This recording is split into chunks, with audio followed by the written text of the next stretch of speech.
दृष्टि आईएएस के editorial analysis में आप सभी का स्वागत है। इस सेक्शन में हम अलग अलग न्यूज़पेपर्स और न्यूज़ पोर्टल से आपके लिए एडिटोरियल्स चुनते हैं, जिससे आपको भारत सहित विश्व में होने वाली अनेकों घटनाओं के बारे में विस्तार से जानकारी मिल सके। डियर व्यूअर्स, इस सेक्शन में सबसे पहले दिए गए एडिटोरियल को हम अपने यूपीएससी सिलेबस से लिंक करते हैं। उसके बाद कुछ इंपॉर्टेंट की पॉइंट्स और अंत में कुछ इंपॉर्टेंट कॉन्सेप्ट्स जो कि यूपीएससी एग्जामिनेशन के पर्सपेक्टिव से महत्वपूर्ण हैं, उन्हें देखते हैं। डियर व्यूअर्स, हम आशा करते हैं कि दृष्टि आईएएस की तरफ से लिए गए इस इनिशिएटिव को आप काफी पसंद करेंगे और आपके सुझाव हमारे लिए अत्यंत महत्वपूर्ण हैं। तो कृपया कमेंट सेक्शन में अपने सुझाव जरूर दें। तो चलिए बिना किसी देरी के शुरू करते हैं आज का एडिटोरियल एनालिसिस। प्रिय व्यूअर, यह वीडियो अंग्रेजी में भी उपलब्ध है। देखना चाहें तो आप हमारे इंग्लिश चैनल दृष्टि आईएएस इंग्लिश पर जाएं। आपकी सुविधा के लिए इस वीडियो के डिस्क्रिप्शन में इंग्लिश वीडियो का लिंक भी दिया गया है। आज का एडिटोरियल हमने द हिंदू न्यूज़पेपर से लिया है, जो कि 11 फरवरी 2021 को प्रकाशित हुआ है। आज के एडिटोरियल का शीर्षक है ओरिजिन एंड स्प्रेड। यदि आज के एडिटोरियल को हम समराइज करें तो हम ये कह सकते हैं कि प्रकोप के नए मामलों पर नियंत्रण के लिए SARS-CoV-2 के स्रोत की पहचान करना महत्वपूर्ण है। यदि आज के एडिटोरियल को हम अपने यूपीएससी सिलेबस से लिंक करें तो हम उसे जीएस पेपर 3, जिसमें सेक्शंस जैसे कि science and technology, environment, biodiversity और इकोलॉजी इत्यादि से लिंक करके देख सकते हैं। आज के एडिटोरियल के कुछ प्रमुख बिंदु। विश्व स्वास्थ्य संगठन के 17 सदस्यीय दल और उनके चीनी समकक्षों ने यह निष्कर्ष दिया है कि चीन के वुहान की एक प्रयोगशाला से कोरोना वायरस के लीक होने की संभावना नजर नहीं आती। इसके साथ ही उन्होंने उन कॉन्स्पिरेसी थ्योरीज को विराम देने का प्रयास किया है जो महामारी की शुरुआत से ही SARS-CoV-2 का स्रोत वुहान की प्रयोगशाला में ढूंढ रहे हैं। व्यूअर्स, अभी हाल ही में विश्व स्वास्थ्य संगठन के 17 सदस्यीय दल और उनके चीनी समकक्षों ने यह निष्कर्ष निकाला है कि एक कॉन्स्पिरेसी थ्योरी जो शुरुआत से बताई जा रही थी कोरोना वायरस के संदर्भ में कि चीन के वुहान की एक प्रयोगशाला से यह वायरस लीक हुआ है, उस पर पूरे तरीके से इस तरीके के जो कॉन्स्पिरेसी थ्योरीज जो बनाई गई उसको पूरे तरीके से नकार दिया गया है, पूरे तरीके से खारिज कर दिया गया है। साथ ही साथ यहां पे यह भी देखने की बात है कि कई वैज्ञानिक आरंभ से ही इस लैब ओरिजिन थ्योरी को खारिज कर रहे थे। वर्ष 2020 के मध्य में द लांसेट में प्रकाशित एक पत्र में चीन के बाहर 27 प्रमुख वैज्ञानिकों के एक समूह ने भी इन कॉन्स्पिरेसी थ्योरीज की कठोर निंदा की थी। अब देखिए, अगर इस बात को अगर हम लोग समझे तो शुरुआत से ही कई सारे वैज्ञानिक जो थे ये लैब ओरिजिन थ्योरी कि ये चाइनीज वायरस जो है, जो वुहान वायरस है, ये चाइना की या वुहान की किसी एक प्रयोगशाला से निकला है, उस थ्योरी को पूरे तरीके से खारिज कर रहे थे। ऐसा ही एक सदस्य, अगर हम लोग बात करें, 27 सदस्यीय एक टीम थी साइंटिस्ट की, जिन्होंने लांसेट नाम की एक पत्रिका में इस बात को एक सिरे से खारिज कर दिया था कि ये जो वायरस है, कोरोना वायरस, ये चाइना की किसी प्रयोगशाला से निकला है। समूह ने कहा था कि जिन वैज्ञानिकों ने चीन एवं अन्य देशों द्वारा साझा किए गए वायरस जीनोम सीक्वेंस डेटा का विश्लेषण किया था, उन्होंने बहुमत से यह निष्कर्ष निकाला कि SARS-CoV-2 जैसे रोगजनक वन्य जीवन से उत्पन्न हुए हैं। साथ ही साथ इन 27 सदस्य का जो दल था साइंटिस्ट का, इन्होंने ये भी कहा कि जब वैज्ञानिकों ने चाइना और बाकी अन्य देशों द्वारा साझा किए गए वायरस जीनोम सीक्वेंस डेटा को स्टडी किया, तो उसको स्टडी करने के बाद सभी इसी निष्कर्ष पर पहुंचे कि ये जो चाइनीज ये जो वायरस था, ये पूरे तरीके से वाइल्ड लाइफ, वन्य जीवन से उत्पन्न हुआ लग रहा है। इस पत्र के प्रकाशन के 1 वर्ष बाद और एक सार्वजनिक डेटाबेस में लगभग आधे मिलियन जीनोम सबमिशन के बाद भी इस निष्कर्ष को कोई मजबूत चुनौती नहीं मिली है और वैज्ञानिकों को प्रत्यक्ष मानव हस्तक्षेप का कोई सुराग नहीं मिला है। कई सारे देशों ने और जो सार्वजनिक डेटाबेस में लगभग आधे मिलियन से ऊपर जो जीनोम डेटा अवेलेबल है, उन सभी की प्रॉपर स्टडी करने के बाद भी अभी तक कोई ऐसा पुख्ता सुराग नहीं मिला है जिसको देख करके यह कहा जा सके कि कोरोना वायरस में किसी मानव हस्तक्षेप का कोई सुराग यहां पे उपलब्ध हो।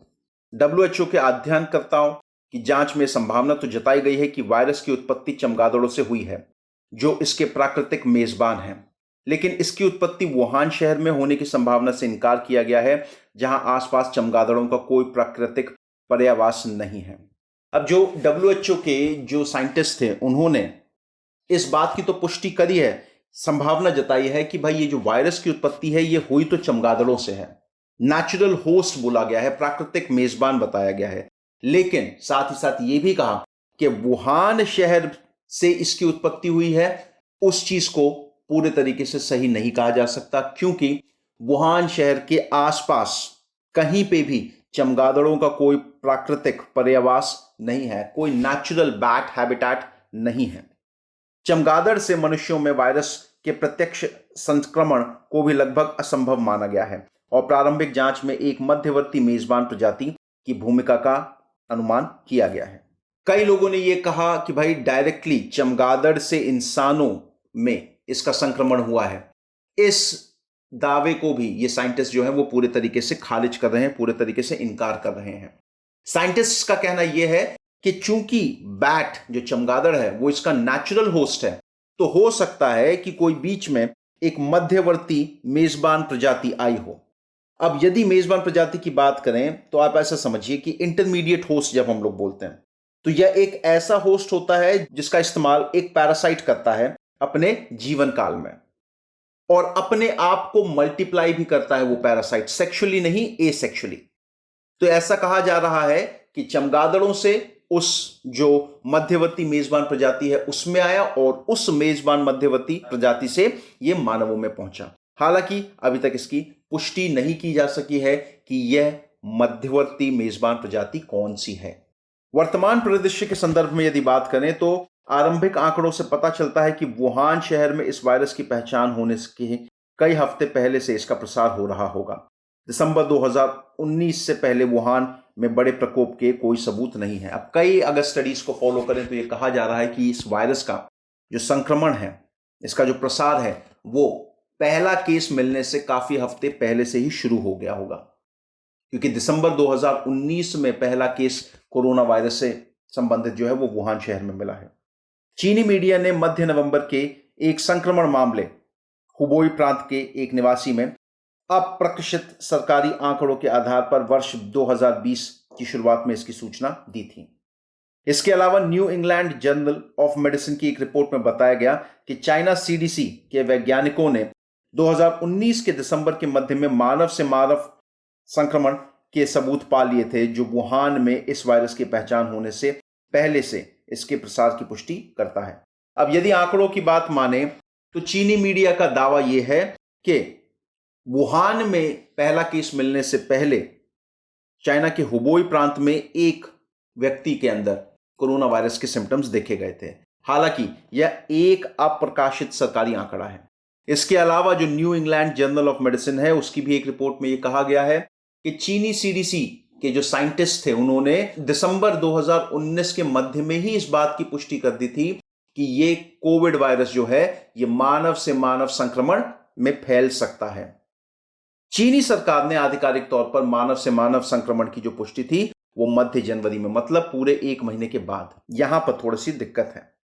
चीनी अधिकारियों ने फ्रोजन फूड के माध्यम से संक्रमण की थ्योरी पेश की और इसकी संभावना को खारिज नहीं किया गया है, लेकिन ऐसा होने की संभावना बहुत कम है, क्योंकि पैकेजिंग पर जिंदा विषाणु होने की घटनाएं दुर्लभ और पृथक ही रही हैं। शुरुआत में कोविड वायरस की कई सारे चीनी अधिकारियों ने इस बात पर भी जोर दिया कि हो सकता है कि ये जो SARS-CoV-2 वायरस है, ये जो फ्रोजन फूड होता है उसके माध्यम से ये फैला हो। हालांकि ये भी एक थ्योरी है, इसको भी अभी पूरे तरीके से खारिज नहीं किया गया है, लेकिन इस थ्योरी के साथ जो जुड़ा हुआ सबसे बड़ा विवाद है वो ये कि ऐसी घटना जो है कि किसी फ्रोजन फूड पर जिंदा विषाणु प्रकट है, ऐसी जो सिचुएशन है ये बहुत ही दुर्लभ होती हैं, बहुत ही कम चांसेस हैं इसके सही होने के। आगे का रास्ता, WHO द्वारा चीन का दौरा वायरस की उत्पत्ति का पता लगाने के एक लंबे अभियान का पहला प्रयास भर है।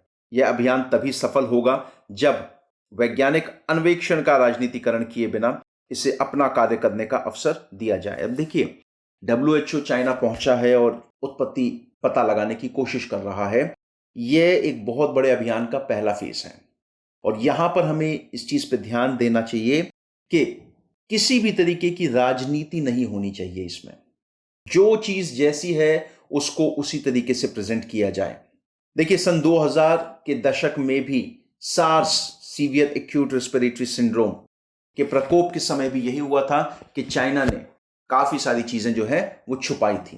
कोविड वायरस के स्प्रेड के दौरान भी हम ये देख रहे हैं कि चाइना जो है वो कई सारी बातों को खुल करके प्रस्तुत नहीं कर रहा है। ये जो WHO का जो दल है, इसको पूरी की पूरी छूट मिलनी चाहिए ताकि वो आराम से जाकर के स्टडी कर सकें। उनको पास पूरा ये अधिकार होना चाहिए कि वो एनालिसिस कर सकें कि हाँ भाई, कहां से किस तरीके से इस वायरस की उत्पत्ति हुई थी। चाइना को यहां पर ज्यादा पारदर्शी होने की आवश्यकता है, और यदि चाइना पारदर्शी नहीं होता तो यह बात चाइना के खिलाफ ही जाएगी। विश्व को हुई क्षति को अभी भी आंशिक रूप से कम किया जा सकता है यदि अधिक पारदर्शी और सहयोगी रवैया अपनाया जाए, ताकि कोरोना वायरस संबंधित भविष्य के प्रकोपों को समय रहते ही चिन्हित और नियंत्रित किया जा सके। अब हम देख चुके हैं कि इस कोविड वायरस ने विश्व भर में कितनी हानि, कितनी क्षति पहुंचाई है।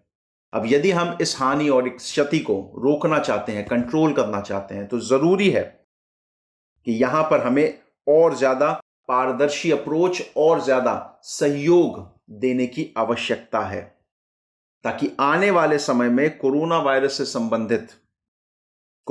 संबंधित जो भी समस्याएं हैं, जो भी इसके जो भयावह परिणाम हैं, उससे अगर हमको बचना है तो बहुत जरूरी है कि हम इसके सोर्स का पता लगाएं।